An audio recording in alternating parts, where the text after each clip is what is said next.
Iba't ibang aktibidad ang isinagawa ngayong araw kasabay ng pagdiriwang ng ipag-29 na anibersaryo ng Indonesian Independence Day. Kung ano-ano yan, si Bien Manalo sa sentro ng balita. Live, Bien.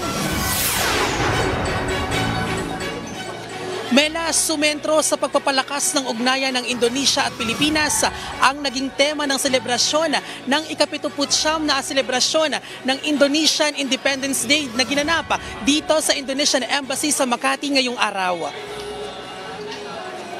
Sinimulan sa pag-awit ng kanilang national anthem ang selebrasyon na sinundan ng flag raising ceremony.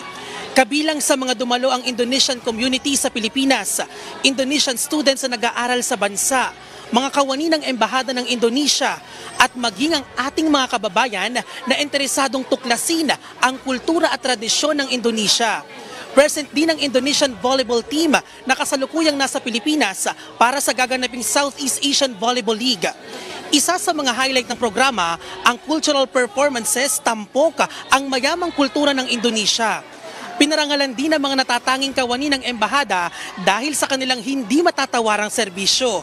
Sa huling tala ng Indonesian Embassy, aabot sa mahigit 7,000 ang bilang ng mga OFW sa Indonesia na karamihan ay pawang mga skilled at professional worker. Malaking bilang sa kanila ang nasa advertising industry at guro sa mga international school na nagtuturo ng English language. Mela, matatandaan na huling bumisita sa Pilipinas si Indonesian President Joko Widodo nitong Enero lamang, kung saan pinagtibay ni Pangulong Ferdinand R. Marcos Jr. at President Widodo ang kooperasyon ng dalawang bansa pagdating sa enerhiya, ekonomiya, depensa at seguridad. At Mela, kaunting trivia lang, no? Sa ngayon ay suot ko yung tinatawag nilang blankot. Ito yung tradisyonal na sombrero sa Indonesia na nagmula pa sa Java na tanging mga lalaki lamang ang nagsusuot nito sa kanilang bansa. At Mela, sa ngayon ay nagpapatuloy ang masayang selebrasyon dito sa Indonesian Embassy sa Makati. At yan muna ang update. Balik sa iyo, Mela. Nako, maraming salamat sa mga impormasyon, Bien Manalo.